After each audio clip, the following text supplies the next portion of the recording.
Antti Alasti. Jotain vähän oudompi show ollut tähän mennessä. Nyt pääsitte mukaan todella oudolle keikalle Kotkaan. Kello oli se palomies 23 vuotta. Ootte sitten vielä palomien kanssa yhdessä? Ei olla enää, olen vaihtanut Joo. Me ollaan ihan hirveästi juteltu. Tyyli 15 sekuntia. Ja mä tiedän jo nyt, miksi te ette enää yhdessä. Hei! Tää nainen oli sen verran kännissä ja kaikki sanoi sille kaverit, sanoi niin työntekijät, MC:t, kaikki sanoi sille, että nyt pitää olla hiljaa. Ei ollut. Mä yritän yleensä olla tosi kiltti. Nyt oli lupa vähän läiskiä. Eikä edes pahasti, vähän läiskiä kovemmin. Se oli mielenkiintoista. Toinen juttu oli se, että tätä ennen oli ollut just Roast Battlet ja Lauri Saviharju, tosi mukava, nuori, loistava koomikko. Näette kohta yhden vitsin siltä. Superhyvä. Päkkärillä roustaa mua. Se on ihan ok. Se on ihan ok. Lavalla useita viittauksia muuhun. Oli pakko antaa takaisin. Kattokaa toi. Tilakanava. Jos sä mietit, että miksi mä oon täällä lavalla, niin se on sen takia, että mä oon absolutisti ja neitsyt. Mä mietin mun uravaihtoehtoja, mulla on joko kaksi vaihtoehtoa. Joko mä voin olla stand-up-koomikko, tai mä voin olla vaaraksi muille. Se on jompikumpi. Antti Akoniemi sanoi mulle, että joo, kyllä neitsyttäjät ei ikin tanssi lavalla. Tosi hyvä hinta. Se on Antti Akoniemen keksimä. Hei kaikki, tää on muuta. Hei kiitos, tää oli mun aika. Lauri Saviharju. Mahtavaa. Ainoa 20 mies, millä mä en oo kateellinen.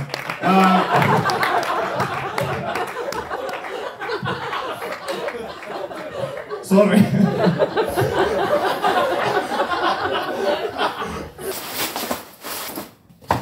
Sitten tapahtuu asia, jota mä oon ottanut pitkään. Yleisön jäsenellä soi puhelin ja mä otan sen lavalle. Ei oo, täällä on joku puhelimessa. Kenen kanssa juttelet? Kato, mulla on langaton mikki, mä voin tulla tänne. Leenan Joo, mä juttelen Leenan kanssa. Moi Leena. Leena, me ollaan täällä stand-up-illassa. Mä oon Antti. Moi, mä oon tän illan isäntänä täällä Karoliinassa stand-upia tehdään. Mietittiin tässä, miksi sä et oo täällä. Oot kohta. Missä päin sä oot? Kauan sun kestää? Ja kun me ollaan just aloittamassa toista puoliskoa, mä mietin, että pitäisikö meidän venyttää vähän tätä. Onko se hyvä tyyppi? Onko se hyvä tyyppi? Nauratko sä paljon? Sä oot sika hyvä tyyppi. Sä kuulostat hyvältä tyypiltä. Mikä tää sun kaverin nimi on, kenen puhelin mulla on edessä? Hän on ehkä vähän humalassa nyt, niin joo. Kuinka kaukana sä oot? No mä oon nyt vielä kotona täällä. 500 metrin päässä kotona. Näkeekö tästä sinne? Näetkö sä? Mä näen sinne, mut tentti näyttää.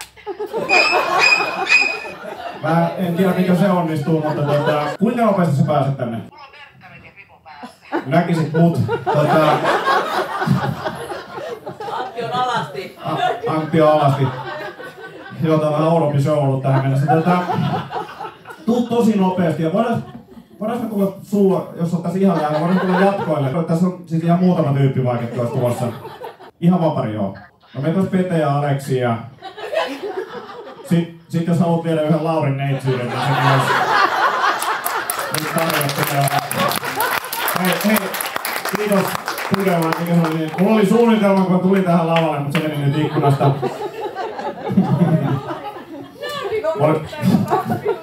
Ja se puhe kun jatkuu.